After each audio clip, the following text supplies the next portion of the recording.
कृपा हमने रियलाइज नहीं की कि दर्शन हुआ और हमने महत्व तो नहीं समझा।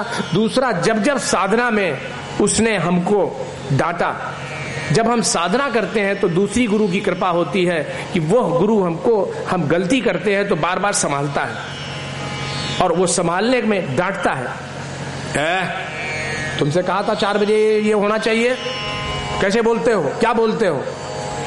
वहां पर भी अपने अहंकार के कारण हम अपने मन में सोच बैठते हैं, साधना करा रहे हैं वो तो ठीक है, वो ज्ञान भी दिया वो भी ठीक है, लेकिन ये नहीं जानते मेरी पोस्ट क्या है। सबके सामने डांट दिया, अरे अकेले में चप्पल मार लेते, लीजिए बस। और उसी डांट पर कोई साधक विभोर हो गया, आहा साधना कराते कराते करोड़ों की जनता है, इस जनता में इन्हें इतना ख्याल है, इतनी निगाह है हमारे ऊपर कि इन्होंने हमें डांटा, वाह वाह वाह, कितना सौभाग्यशाली हूं कि मेरे दोष निकालने में इतना इनको चिंता है कि मैं कोई गलती ना कर दूं।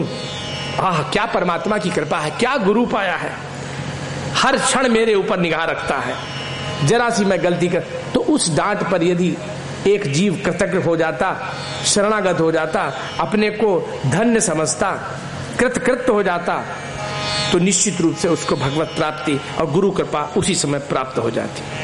तो पूर्ण शरणागति जब हमारी हो जाती है तो गुरु वो अपनी दिव्य शक्ति देता है। तो अब हम सोचें, इतनी कृपा मिली लेकिन इतनी बार हमने गुरु का अपमान भी किया, गुरु के सामने नहीं कहा तो मन में सोचा, लेकिन हम भूल जाते हैं वो हरि का भेजा हुआ दूत तुम्हारे मुंह की बात नहीं सुन पाए। शायद यदि ये श्रवणांत कमजोर हो जाए उम्र के साथ, लेकिन तुम्हारी मन में कही हुई बात गुरु को अवश्य पहुंच जाती है।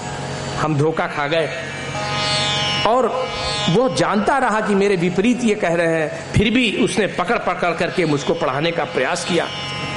उसने कभी मुझको बुरा नहीं माना, कभी मुझको छोड़ा नहीं, और जो भी कोई गलती थी, लापरवाही थी, वो हमारी बुद्धि से थी। हम सोचते हैं जो गलत काम हो रहा है वो हमारे दुर्भाग्य से हो रहा है, भगवान ने कृपा नहीं की तो ऐसा नहीं हुआ।